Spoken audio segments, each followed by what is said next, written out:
إلا الله شهادة تكون للنجاة وسيلة ولرفع الدرجات كفيلا وأشهد أن محمدا عبده ورسوله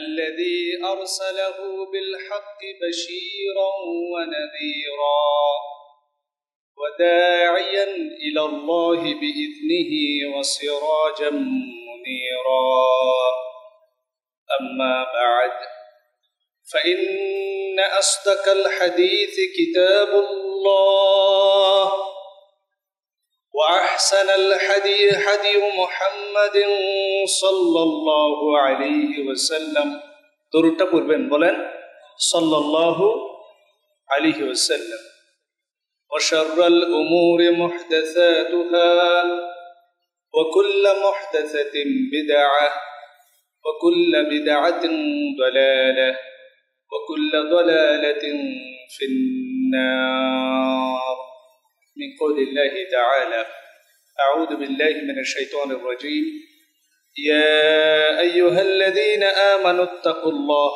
حق تقاته ولا تموتن إلا وأنتم مسلمون وقال الله سبحانه وتعالى في موضع آخر يا أيها الناس اتقوا ربكم الذي خلقكم من نفس واحدة وخلق منها زوجها وبث منهما رجالا كثيرا ونساء واتقوا الله الذي تساءلون به والأرحام إن الله كان عليكم رقيبا وقال الله سبحانه وتعالى في آية أخرى يا أيها الذين آمنوا اتقوا الله وقولوا قولا سديدا يصلح لكم أعمالكم ويغفر لكم ذنوبكم ومن يطع الله ورسوله فقد فاز فوزا عظيما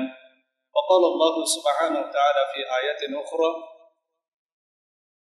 وممن خلقنا أمة يهدون بالحق وبه يعدلون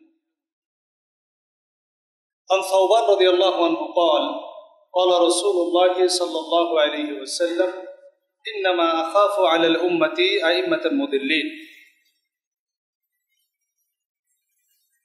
لا تزال طائفة من أمتي ظاهرين على الحق لا يضرهم من خذلهم حتى يأتي أمر الله وهم كذلك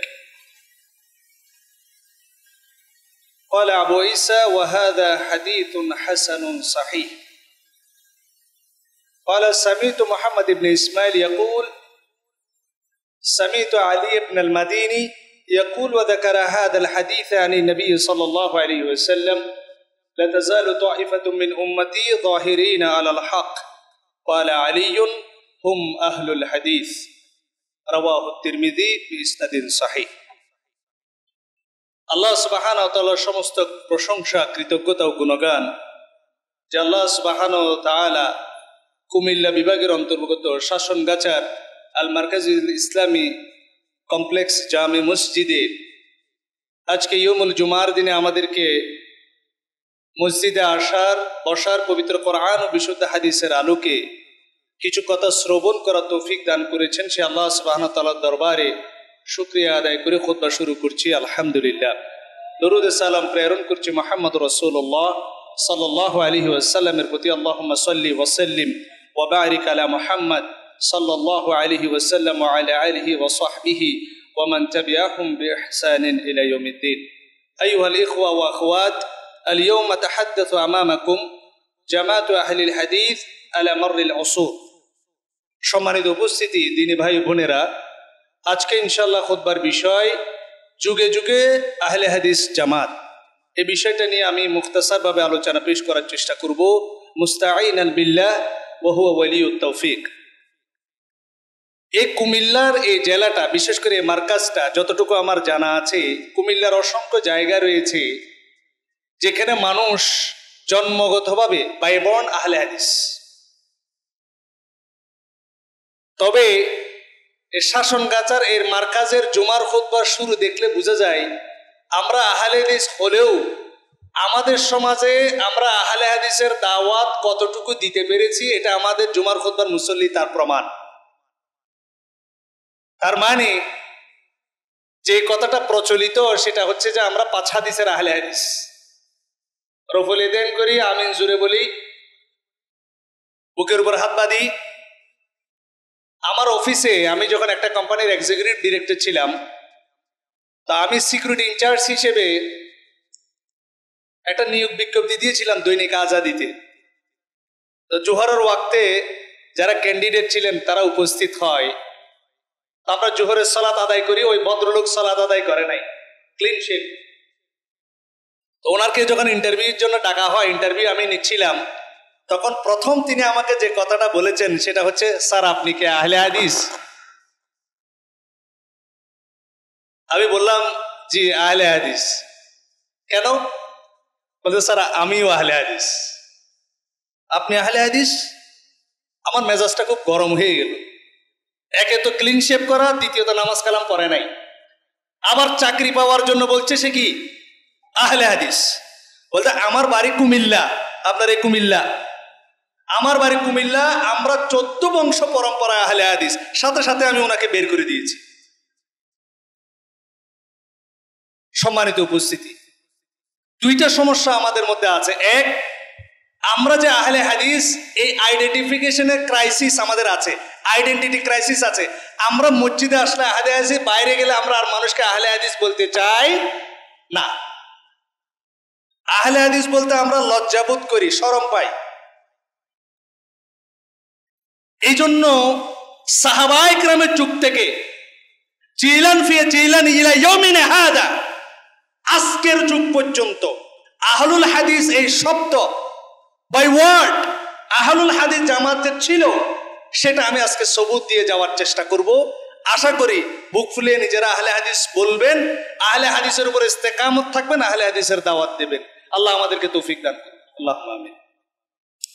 আমি আপনাদের সামনে সুনানুত তিরমিজির 2229 নম্বর হাদিসটা পেশ করেছি। আপনারা সবাই হাদিসটা জানেন। চিরদিন আমার উম্মতের মধ্যে একটা দল হকের উপরে ইস্তেকামত থাকবে। তায়েফা মানসুরা বলা হয়েছে, ফেরকাতুন নাজিয়া বলা হয়েছে বিভিন্ন হাদিসের মধ্যে।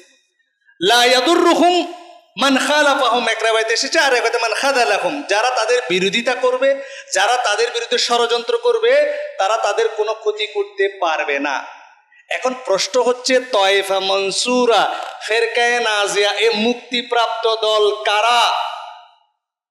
ইমাম তিরমিজি রাহিমাহুল্লাহ এই হাদিসের হাসিয়া ব্যাখ্যার মধ্যে বলছেন, আমি আমার উস্তাদ ইমাম বুখারী মুহাম্মদ বিন ইসমাইলকে বলতে শুনেছি। মুহাম্মদ ইবনে ইসমাইল ইমাম বুখারী বলছেন, আমি আমার উস্তাদ আলী ইবনুল মাদানীকে এই হাদিস সম্পর্কে বলতে শুনেছি। ওয়াযাকারা হাদাল হাদিস আনিন নবী সাল্লাল্লাহু আলাইহি সাল্লাম, আমার উস্তাদ আলী ইবনুল মাদানী যখন এই হাদিসের জিকির করত, আলোচনা করত, তখন যখন কথা আসতো, লা তাযালু তাইফাতুম মিন উম্মতি যাহিরিন আলাল হক, চিরদিন কিয়ামত পর্যন্ত আমার উম্মতের একটা দল হকের উপরে ইস্তেকামত থাকবে। তারা কারা? ক্বালা আলী ইবনুল মাদানী, আমার উস্তাদ ইমাম বুখারী বলছেন, আমার উস্তাদ আলী ইবনুল মাদানী বলতেন, হুম আহলুল হাদিস, তারা হচ্ছে আহলে হাদিস। সুবহানাল্লাহ। শরফু আসহাবিল হাদিসের মধ্যে আরো ক্লিয়ার এসেছে, আলী ইবনুল মাদানী বলছে, হুম আহলুল হাদিস আল্লাযীনা ইয়াতাআহাদুনা মাযাহিবার রাসূল ওয়া ইয়াতুবুনা আনিল ইলম, তারা হচ্ছে আহলুল হাদিস যারা মুহাম্মদুর রাসূলুল্লাহ সাল্লাল্লাহু আলাইহি ওয়াসাল্লামের শরীয়তকে ধারণ করে এবং তাদের ইলম কোরআন ও বিশুদ্ধ হাদিসের পক্ষে, বিদাতীদের বিপক্ষে প্রতিরোধ গড়ে তোলে। সুবহানাল্লাহ। ওয়ালাউলাহুম, তারা যদি না থাকতো, লাম নাজিদ আনিল মু'তাজিলাতি ওয়াল জাহমিয়াতি ওয়ার রাফিদাতি ওয়াল আহলিল ইরজাই ওয়ার রাই সুনান শাইআন মিনাস সুনান, এই আহলুল হাদিস যদি জামাত না থাকতো, তাহলে মুসলমানদের মধ্যে যারা মুতাজিলা, যারা জাবারিয়া, যারা মুরজিয়া, যারা আহলুর রায়, বর্তমানে আমরা যাদেরকে হানাফি বলি, আলী ইবনুল মাদানী বলছে তাদের কাছ থেকে আমরা সুন্নতের কোনো কিছু আশা করতে পারি না। ইমাম বুখারীর উস্তাদ বলছেন, লাকাদ জাআলা রাব্বুল আলামিন আত-তাইফাতাল মানসুরাতা হুরাসাদ-দ্বীন। আল্লাহ সুবহানাহু ওয়া তাআলা এই মুক্তিপ্রাপ্ত দলকে দ্বীনের পাহারাদার হিসেবে নিযুক্ত করেছেন। সুবহানাল্লাহ। ওয়া সারাফা আনহুম কাইদাল মুআনিদিনা লিতামাসসুকিহিম বিশরহিম মাতিন ওয়া ইত্তিবাইহিম আতারিস সাহাবাতি ওয়াত তাবিঈন। কোরআন ও বিশুদ্ধ হাদিসের শরীয়তকে মজবুতভাবে ধারণ করার কারণে, সাহাবায়ে কেরাম এবং তাবেঈনদের একনিষ্ঠ অনুসারী হওয়ার কারণে আল্লাহ সুবহানাহু ওয়া তাআলা তাদেরকে সমস্ত ষড়যন্ত্রকারীদের ষড়যন্ত্র থেকে হেফাজত করেছেন। সুবহানাল্লাহ। উলাইকা হিজবুল্লাহ, এই আহলুল হাদিসরা হচ্ছে আল্লাহর দল। আলা ইন্না হিজবাল্লাহি হুমুল মুফলিহুন, তোমরা জেনে রাখো আল্লাহর দল হচ্ছে বিজয়ী। সুবহানাল্লাহ। সম্মানিত উপস্থিতি, তাহলে এই আয়াতের মধ্যে আমি একদম শুরু থেকে নিজেদের বানানো কোনো, নিজেদের আলেমদের কোনো বক্তব্য দিইনি। ইমাম বুখারীর উস্তাদ আলী ইবনুল মাদানী আহলুল হাদিসদের মর্যাদা বর্ণনা করতে গিয়ে এই কথাগুলো বলেছেন। এই হাদিসের ব্যাখ্যায় ইমাম আহমদ ইবনে হাম্বল এবং কাজী ইয়াস রাহিমাহুল্লাহ বলছেন, ইল্লাম ইয়াকুনু আসহাবাল হাদিস ফালা আদরি মানহুম। এ তায়েফা মানসুরা যদি আহলে হাদিসরা না হয় তাহলে আমি জানি না এরা কারা। এবার কাজী ইয়াস রাহিমাহুল্লাহ এই ইমাম আহমদ ইবনে হাম্বলের এই কথার ব্যাখ্যা করছেন, আরাদা আহমাদু আহলাস সুন্নাতা ওয়া মান ইয়াতাকিদু মাযহাব আহলিল হাদিস। কাজী ইয়াস রাহিমাহুল্লাহ বলছেন তায়েফা মানসুরা এবং ইমাম আহমদ ইবনে হাম্বল যে বললেন এই জামাত যদি আহলে হাদিস জামাত না হয় আমি জানি না এই মুক্তিপ্রাপ্ত দল কারা। এটার ব্যাখ্যায় বলছেন, এটা দ্বারা ইমাম আহমদ ইবনে হাম্বল আহলুস সুন্নাহ ওয়াল জামাত এবং যারা আহলুল হাদিস মাযহাবের অনুসারী তাদেরকে বুঝিয়েছেন। বলেন সুবহানাল্লাহ। সম্মানিত উপস্থিতি, অথচ আমরা আপনি সালাফি বা সালাফ এই শব্দটা আপনার কোরআন ও বিশুদ্ধ হাদিসের কোথাও পাবেন না। আজকের এই বক্তব্যটা বলার কারণ হচ্ছে আমাদের সমাজে বলা হয় আহলুল হাদিস এই ফেরকা বা এই মাযহাবটা সৃষ্টি হচ্ছে 200 বছর আগে। কয়শো বছর আগে বলেন? আমরা কি ঘুমাই গেছেন শীতকালে? আমার মুরব্বি ঘুমাই গেছে। বলা হয় আহলুল হাদিস জামাত 200 বছর আগে সৃষ্টি করা। তাহলে ইমাম বুখারী কি 200 বছর আগে জন্ম হয়েছে? 193 হিজরিতে ইমাম বুখারীর জন্ম। আজকে থেকে 1200 বছর আগের কথা বলছি। অথচ আমরা বলতে পারি বাংলাদেশে যারা কওমি, যারা দেওবন্দি বলা হয়, দারুল উলুম দেওবন্দের অনুসারী, এই দারুল উলুম দেওবন্দের প্রতিষ্ঠাকাল কত সাল জানেন? কত সাল একজন বলেন তো? আহলে হাদিস। কিসের দাওয়াত দিবেন মানুষকে? কিসের দাওয়াত দিবেন? এ দারুল উলুম দেওবন্দ 1866 সালে প্রতিষ্ঠা লাভ করে। তাহলে মসজিদ এই আকীদা মানহাজ মাসলাক বলা হয় আমরা দেওবন্দি মাসলাকের উপর চলি। আর দারুল উলুম দেওবন্দ হয়েছে 1866 সালে। 1865 সালেও দেওবন্দি নামে কোনো কিছুর অস্তিত্ব পৃথিবীর মধ্যে ছিল না। এই দারুল উলুম দেওবন্দের ছাত্র ছিলেন ইমাম আহমদ রেজা বেরলভী, এই মাদ্রাসার ছাত্র। তাহলে মাদ্রাসা প্রতিষ্ঠা হওয়ার পরে তো মাদ্রাসার ছাত্র পড়ালেখা করেছে। তাহলে ইমাম আহমদ রেজা বেরলভীর পরে বাংলাদেশে যারা সুন্নি বা বেরলভী এরা হচ্ছে দেওবন্দের আরো পরে।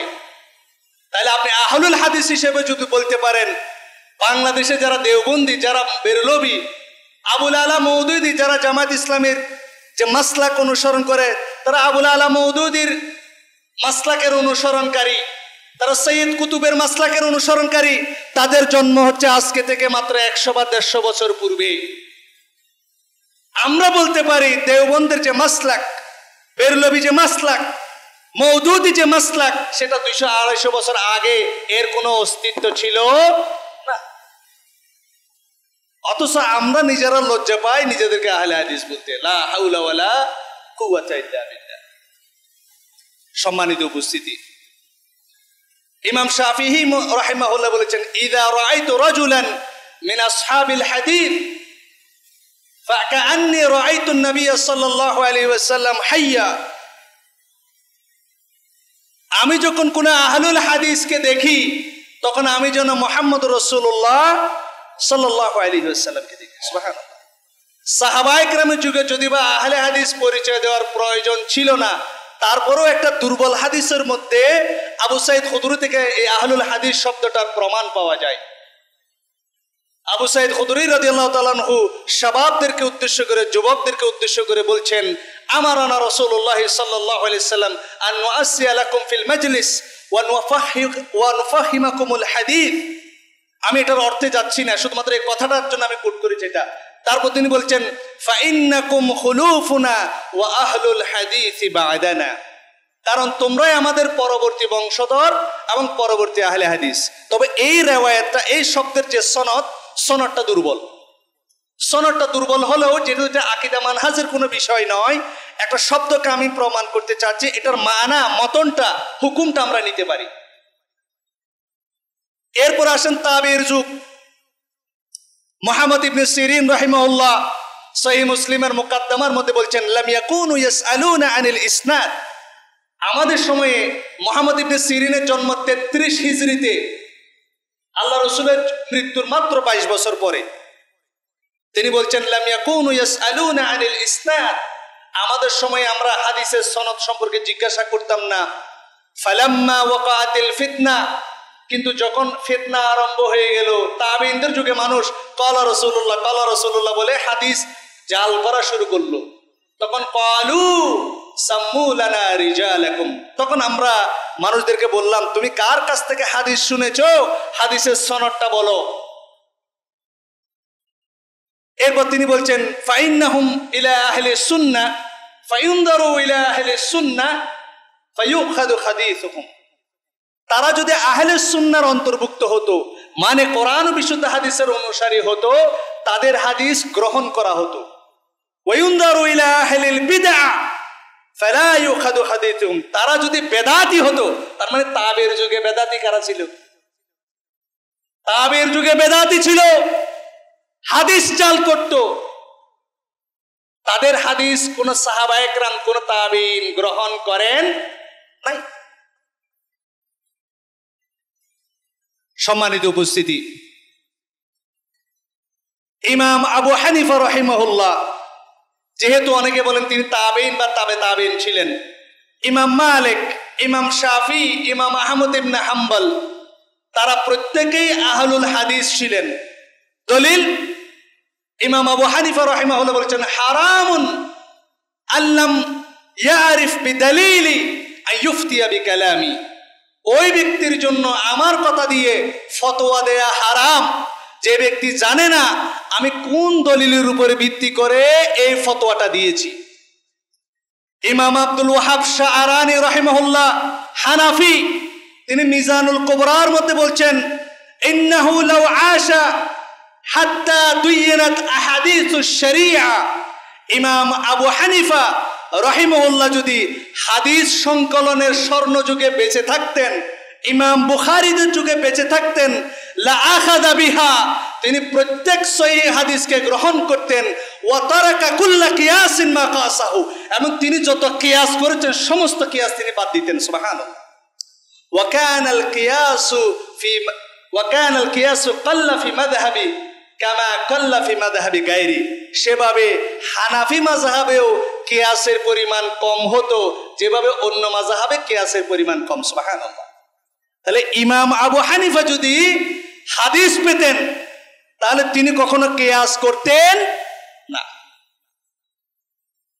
ইবনে খালদুন রাহিমাহুল্লাহ 800 হিজরির মানুষ, তিনি তার মুকাদ্দমার মধ্যে বলছেন, ইনকাসামাল ফিকহু ফীহি ইলা তরিকাতাইন, ফিকহ ফতোয়া দুই ভাগে বিভক্ত, তরিকাতু আহলুর রায় ওয়াল কিয়াস ওয়া তরিকাতু আহলুল হাদিস।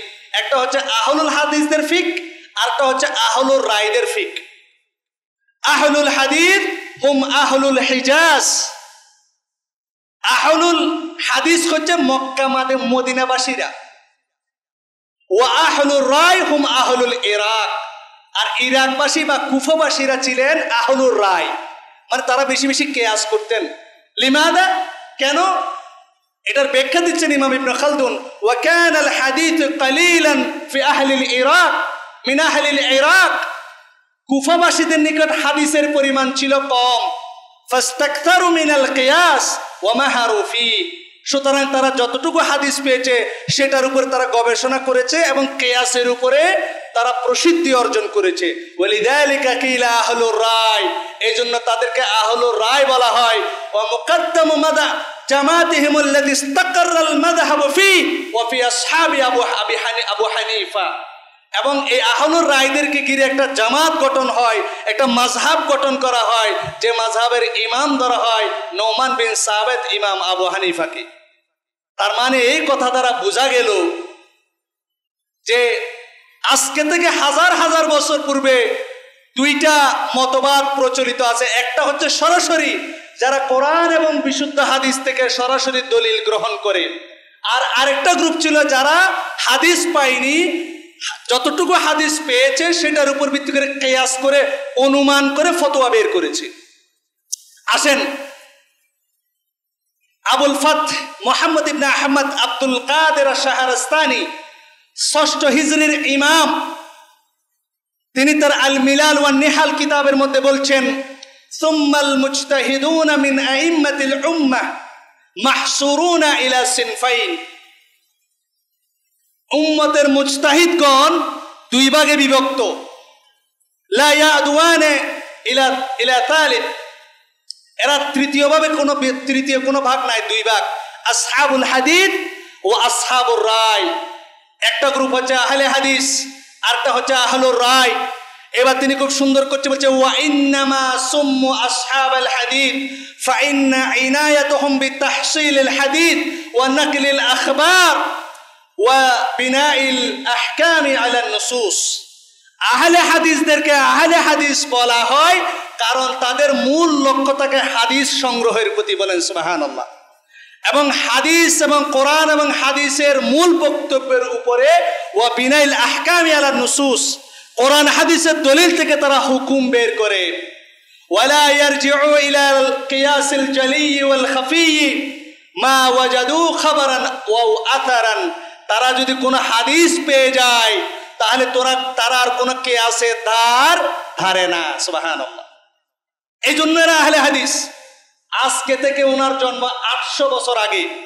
সার্চ দিয়ে দেখবেন আবুল ফাতহ মুহাম্মদ ইবনে আহমদ আব্দুল কাদের আশ-শাহরাস্তানি। এবার তিনি নিজেই বলছেন ওয়া ইন্নামা ওয়া আসহাবুর রায় হুম আহলুল ইরাক হুম আহলু মাযহাবি আবি হানিফা নোমান বিন সাবিত। আহলুর রায় যারা, এরা হচ্ছে ইমাম আবু হানিফা নোমান বিন সাবিতের অনুসারী, হানাফি। ওয়া ইন্নামা সুম্মা আহলুর রায়, এদেরকে আহলে রায় বলার কারণ হচ্ছে লিআন্না আকতারা ইনায়াতিহিম বিওয়াজহিল কিয়াস ওয়াল মা'নাল মুস্তামবাতি আনিল মিনাল আহকাম। এদের মূল কাজ হচ্ছে কিয়াসের কারণ বের করা, মানে কোন একটা ঘটনা বের হয়েছে, এটা কেন হয়েছে এটার আন্দাজ করা। কিয়াস মানে অনুমান করা। ওয়াল মা'নাল মুস্তামবাতি মিনাল আহকাম, এবং কোন ঘটনাকে কেন্দ্র করে ওই কিয়াসের উপরে ওই ঘটনাটাকে ফেলা। এরপরে ওয়াল বিনাইল হাওয়াদিথি আলাইহা, এবং এই কিয়াসের উপর ভিত্তি করে ওই ঘটনার ফতোয়া সলিউশন দেয়া। ওয়া রুব্বামা ইউকাদ্দিমুল কিয়াসাল জালিয়া আলা আহাদিল আখবার, তিনি খুব মারাত্মক কথা বলেছেন। তিনি বলছেন সম্ভবত হানাফিরা খবরে আহাদ পর্যায়ে সহিহ হাদিসের উপরে প্রকাশ্য কিয়াসকে গুরুত্ব দেয়। লা হাওলা ওয়ালা কুওয়াতা ইল্লা বিল্লাহ। আমার কথা না রে ভাই, আমরা হচ্ছে সে আহলে হাদিস। আজকে হচ্ছে আহলে হাদিসরা সংখ্যালঘু। এমন একটা সময় ছিল পৃথিবীর সমস্ত মুসলমান ছিল আহলে হাদিস। আপনারা ইতিহাস পড়েন নাকি, কি করবেন? 334 হিজরিতে জন্ম শামসুদ্দিন আল মাকদেসি, ফিলিস্তিনের বিখ্যাত ভূপর্যটক। তিনি একটা কিতাব লিখেছেন আহসানুত তাকাসিম ফি মারিফাতিল আকালিম। তিনি পৃথিবীর সমস্ত জায়গায় গিয়ে তিনি বলছেন, তিনি মক্কায় গিয়েছেন, মদিনায় গিয়েছেন, সিরিয়ায় গিয়েছেন, তিনি বলছেন ওয়াল আমালু কানা ফিহি আলা মাযহাবি আসহাবিল হাদিস। মক্কা, মদিনা, সিরিয়ার অধিকাংশ মানুষের আমল হচ্ছে আহলে হাদিসদের আমল। তিনি 375 হিজরিতে পাকিস্তানের করাচির মধ্যে এসেছিলেন। করাচির তৎকালীন নাম ছিল মনসুরা। তিনি বলছেন আকতারুহুম আহলুল হাদিস, এই করাচির অধিকাংশ লোক ছিল আহলে হাদিস। সুবহানাল্লাহ। তার ঠিক 30 বছর পরে 370 হিজরিতে আবু মনসুর আব্দুল কাহের আল বাগদাদি তিনি তার কিতাবুল উসুলুদ্দিনের প্রথম খণ্ডের 371 নম্বর পৃষ্ঠায় বলছেন, তিনি অন্যতম একজন ইতিহাসবিদ, ভূপর্যটক ইমাম।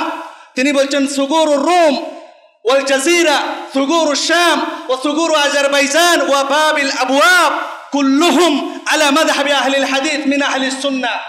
সুগুরুর রোম, রোমান সাম্রাজ্য, জাজিরাতুল আরব, সমস্ত মক্কা মদিনাতে পুরো মিডল ইস্ট, ওয়া সুগুরুর শাম, সিরিয়া, আজারবাইজান এবং মধ্য তুর্কিস্তান, এই সবগুলো দেশের মানুষ ছিল আহলে সুন্নাতের মধ্যে যেটা আহলে হাদিস মাযহাব, সে আহলে হাদিস মাযহাবের অনুসারী। সুবহানাল্লাহ। وكذلك ثغور أفريقية وأندلسا وكل ثغر وراء البحر المغرب أهله من أصحاب الحديث। তিনি বলছেন পুরো আফ্রিকা মহাদেশ, আন্দালুস মানে স্পেন, পশ্চিম সাগরের পশ্চাৎ পিছনের সমস্ত দেশের মানুষ ছিল আহলে হাদিস। সুবহানাল্লাহ। ওয়াসুগুর ইয়েমেন আলা সাহিল জান্স, আবিসিনিয়ার নিকটবর্তী ইয়েমেন, এবং ওয়াইম্মা সুগুরু ওয়া আহলিমা ওয়ারাইন নাহরি ফি উজুহি তুর্কি ওয়া চীন। তিনি বলছেন আবিসিনিয়ার নিকটবর্তী ইয়েমেন সাম্রাজ্য ছিল আহলে হাদিস। এরপরে আমি তুরস্ক এবং চীনের মাঝখানে যে সীমান্তবর্তী এলাকাগুলোতে গেলাম, লাহুম ফারিকান, সেখানে আমি দুইটা মাযহাব পেলাম, ইম্মা শাফিঈয়া ওয়া ইম্মা মিন আসহাবি আবি হানিফা। কিছু মানুষকে দেখেছি শাফিঈ মাযহাবের, কিছু মানুষকে দেখেছি হানাফি মাযহাবের। আজকে থেকে 1000 বছর পূর্বে 400 শতাব্দী হিজরি শতাব্দীতে পৃথিবীর অধিকাংশ মানুষ আহলে হাদিস মাযহাবের অনুসারী হচ্ছিল। বলেন সুবহানাল্লাহ। এই মাযহাবের দাওয়াত আমরা আপনাদেরকে দিচ্ছি। এজন্য কেন ওরা আহলে হাদিস ছিল?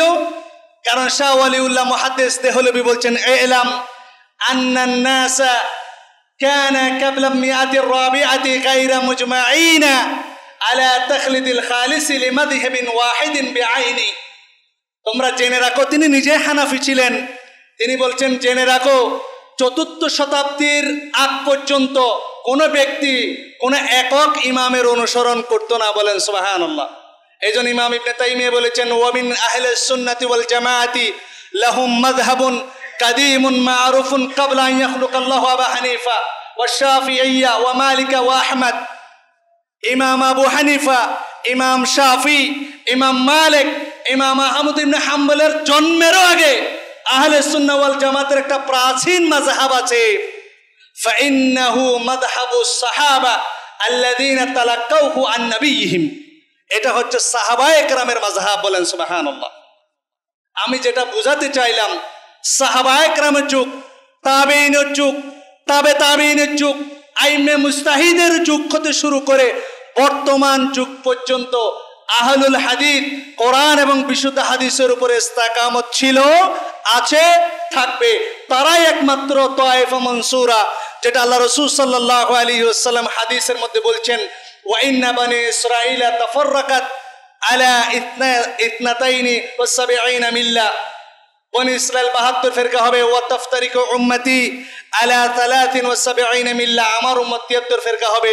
কুল্লুহুম ফিন্নার ইল্লা মিল্লাতান ওয়াহিদা, একটা ফিরকা ছাড়া সবাই জাহান্নামে যাবে। আল্লাহ রাসূল সাল্লাল্লাহু আলাইহি ওয়াসাল্লাম সে ফিরকা সম্পর্কে বলেছেন মা আনা আলাইহিল ইয়াউম ওয়া আসহাবি, যারা আজকে আমি মুহাম্মদুর রাসূলুল্লাহ সাল্লাল্লাহু আলাইহি ওয়াসাল্লাম তার সাহাবায়ে কেরামকে অনুসরণ করে, তারা হচ্ছে আহলুল হাদিস। তারা কারা? বলেন তারা কারা? এবার ওই আহলে হাদিস আর আমরা আহলে হাদিস একই কিনা একটু মিলানেন। আহলে হাদিস কারা?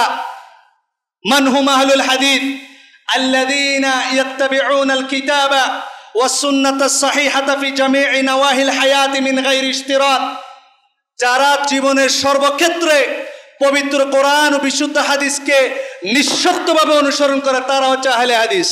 তারা কি? কুমিল্লার মধ্যে গ্যাঞ্জাম বাজাই দিয়েছেন, সবাই একরকম আমরা একরকম, সবাই 4টায় নামাজ পড়ে আমরা 1টায় নামাজ পড়ি না। তাহলে ইয়মুল জুমাতে 1টা বাজে মসজিদে আসতে হবে, এটা কোন আহলে হাদিসের আমল? বলেন আমাকে একটু।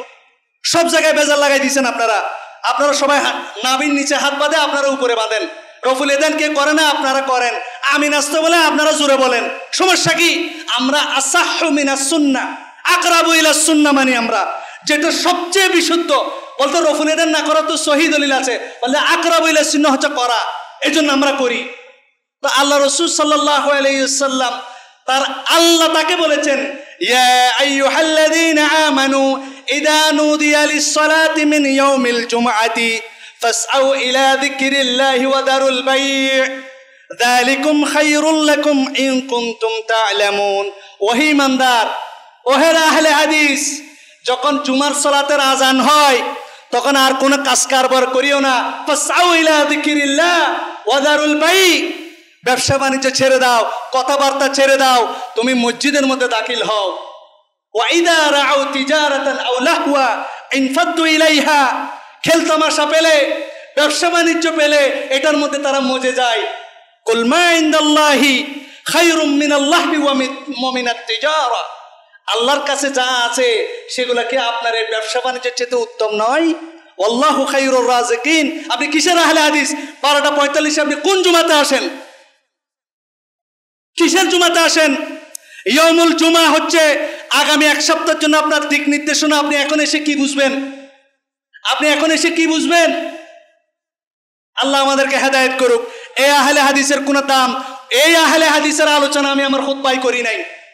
আহলে হাদিস হইতে হলে বাই ডেফিনেশন আপনাকে আহলে হাদিস হইতে হবে যারা জীবনের সর্বক্ষেত্রে কোরআন বিশুদ্ধ হাদিসকে সর্বোচ্চ অগ্রাধিকার দেবে, বিনা দ্বিধায় নিঃশর্তে কোরআন বিশুদ্ধ হাদিসের সমস্ত আদেশ নিষেধ মেনে নেবে, সে অনুযায়ী আমল করবে।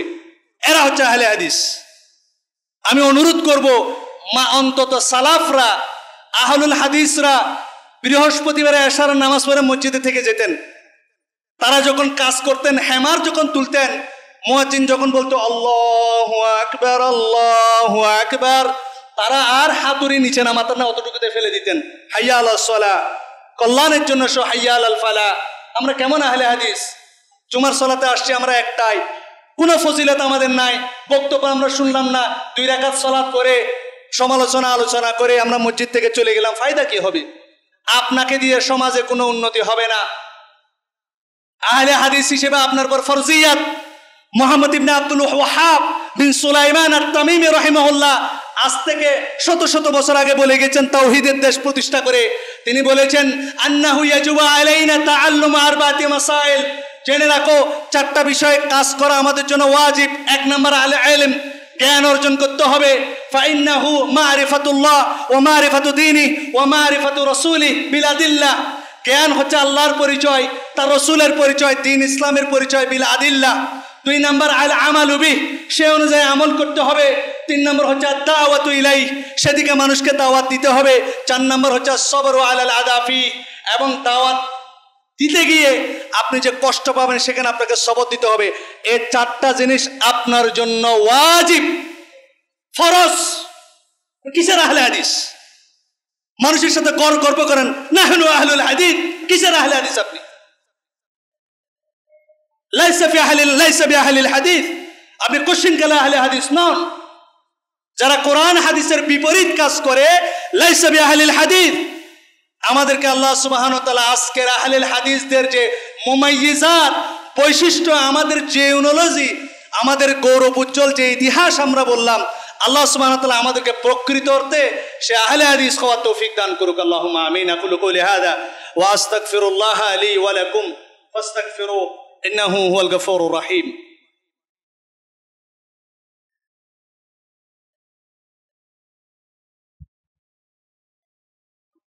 আলহামদুলিল্লাহি রাব্বিল আলামিন ওয়াল আকিবাতু লিল মুত্তাকিন ওয়াস সালাতু ওয়াস সালামু আলা আশরাফিল আমবিয়া ওয়াল মুরসালিন নবিয়িনা মুহাম্মদ ওয়া আলা আলিহি ওয়া সাহবিহি আজমাইন ওয়া মান তাবিআহুম বিইহসানিন ইলা ইয়াউমিদ্দিন ওয়া বা'দ। সম্মানিত উপস্থিতি, আপনাদের কুমিল্লা নিবাসী আপনাদের একজন পরম শ্রদ্ধেয় দায়িত্বশীল ডাক্তার ফজলুল হক তিনি মারা গিয়েছেন। ইন্না লিল্লাহি ওয়া ইন্না ইলাইহি রাজিউন। জুমার পরে তার জানাজার সালাত আছে, যারা পারবেন তারা জানাজার সালাতে শরীক হওয়ার চেষ্টা করবেন। একজন বোন আইসিইউতে আছে, তিনি দোয়া চেয়েছেন, সবাই তার জন্য দোয়া করবেন। আল্লাহুম্মা গফিরলাহা, আল্লাহুম্মা গফিরলাহা। এবং আপনারা জানেন আহলে হাদিস আন্দোলন বাংলাদেশ এবং বাংলাদেশ আহলে হাদিস যুব সংঘ কুমিল্লা সাংগঠনিক জেলার তত্ত্বাবধানে আগামী 7ই ডিসেম্বর শনিবার বিকাল 3 থেকে হতে ইসলামী সম্মেলনের আয়োজন করা হয়েছে। আশা করি সেখানে মহিলাদের আলাদা ব্যবস্থা আছে, আমার জানা নেই। তো আপনারা প্রত্যেকেই আর্থিকভাবে, শারীরিকভাবে, মানসিকভাবে সেখানে সম্পৃক্ত হবেন। দাওয়াতের উদ্দেশ্যে নিজে যাবেন, অন্যকে নিয়ে যাওয়ার চেষ্টা করবেন। এবং একটা ইসলামী সম্মেলন আয়োজন করতে কিন্তু অনেক লক্ষ লক্ষ টাকার খরচ। আপনারা প্রত্যেকেই নিজ নিজ পকেট থেকে, আল্লাহ আপনাকে যে রিজিক দিয়েছেন সেখান থেকে আপনি ব্যয় করবেন। এখানে যে 2 জন বোন আইসিইউতে যিনি আছেন, তার অভিভাবক যদি এখানে থাকেন, তার জন্য রাসূলুল্লাহ সাল্লাল্লাহু আলাইহি ওয়াসাল্লামের চিকিৎসা হচ্ছে। আল্লাহ রাসূল বলেছেন, দাউ মারদাকুম বিসসাদাকা, তোমরা যখন অসুস্থ হও এই অসুস্থতার চিকিৎসা শুরু করো সাদাকা দিয়ে। এই জন্য আপনারা বেশি বেশি সাদাকা মসজিদ, মাদ্রাসা, ইসলামী সম্মেলনগুলোতে দেওয়ার চেষ্টা করবেন। আল্লাহ সুবহানাহু ওয়া তাআলা আমাদেরকে তৌফিক দান করুক। আল্লাহুম্মা আমিন। ইন্নাল্লাহা ওয়া মালাইকাতাহু ইউসাল্লুনা আলান নবী ইয়া আইয়ুহাল্লাযীনা আমানু সাল্লু আলাইহি ওয়া সাল্লিমু তাসলিমা। اللهم صل على محمد وعلى آل محمد كما صليت على إبراهيم وعلى آل إبراهيم إنك حميد مجيد. اللهم بارك على محمد وعلى آل محمد كما باركت على إبراهيم وعلى آل إبراهيم إنك حميد مجيد. ربنا آتنا في الدنيا حسنة وفي الآخرة حسنة وقنا عذاب النار. آمين بولن. ربنا لا تزغ قلوبنا بعد إذ